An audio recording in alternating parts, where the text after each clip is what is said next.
ভুয়া ওয়েবসাইট কি করে চেনা যাবে? এই ভিডিওতে রইল 5টি গুরুত্বপূর্ণ কৌশল। Hi everyone, welcome back to my channel Anjana entertainer. বন্ধুরা, তোমাদের সকলকে আমার এই ছোট্ট ইউটিউব চ্যানেলে স্বাগত জানাই। এই ভিডিওটি একটু না টেনে পুরোটা দেখার অনুরোধ রইল তোমাদের সুবিধার্থে। কি করে তোমরা ভুয়া ওয়েবসাইট চিনবে তারই কিছু গুরুত্বপূর্ণ কৌশল এই ভিডিওতে দেওয়া রয়েছে। বর্তমানে অনেকেই ভুয়া ওয়েবসাইটে প্রবেশ করে প্রতারিত হচ্ছেন। গুগলে কিছু খোঁজার সময় এমন অসংখ্য ভুয়া ওয়েবসাইট দেখা যায় যা দেখতে একেবারে আসলের মতো, ফলে সহজেই মানুষ প্রতারণার ফাঁদে পা দিচ্ছেন। সাইবার অপরাধীরা নামী ব্র্যান্ডের নামে সামান্য পরিবর্তন এনে নকল ওয়েবসাইট তৈরি করে। সেই সাইটে প্রবেশ করে যদি কেউ নেট ব্যাংকিং এর মাধ্যমে লেনদেন করেন, তবে তার ব্যাংক অ্যাকাউন্ট থেকে টাকা উধাও হয়ে যেতে পারে।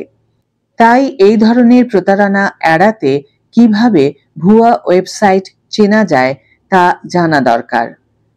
5টি সহজ উপায় আমি বলবো। 1. সন্দেহজনক লিঙ্ক চেনার উপায়। সাইবার অপরাধীরা নামী ব্র্যান্ডের মতো দেখতে নকল ওয়েবসাইট তৈরি করে এবং ইমেলের মাধ্যমে তার লিঙ্ক পাঠায়।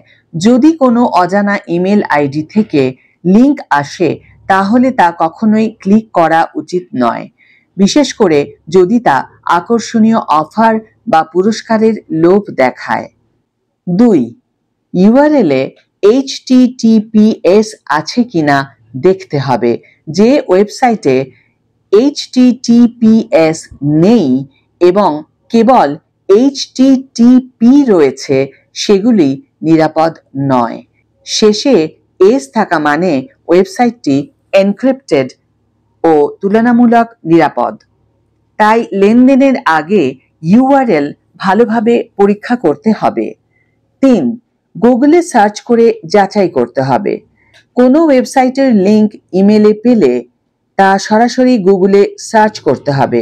যদি গুগল বানান নিয়ে সংশয় প্রকাশ করে বা সন্দেহজনক কিছু দেখায়, তবে সেটি ভুয়া হওয়ার সম্ভাবনা বেশি। 4. ইউআরএল-এ অস্বাভাবিক চিহ্ন বা ভুল বানান দেখে নিতে হবে।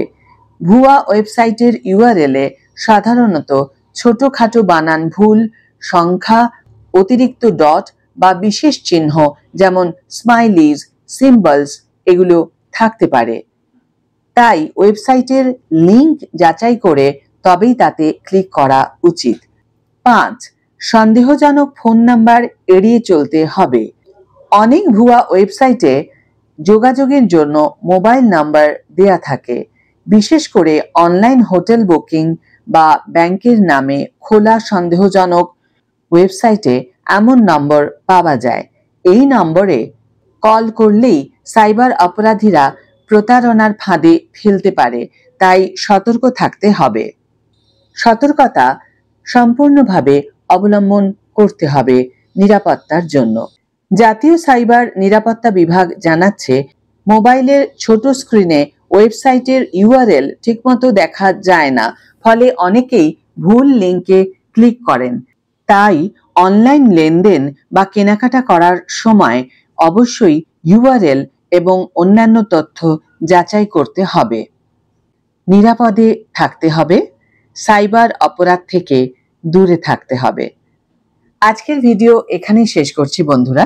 ভিডিওটি যদি কার্যকর বলে মনে হয়ে থাকে, তাহলে অবশ্যই একটা ছোট্ট করে লাইক দিও, শেয়ার করো বন্ধুদের সাথে, কমেন্ট করে জানিও তোমাদের মতামত।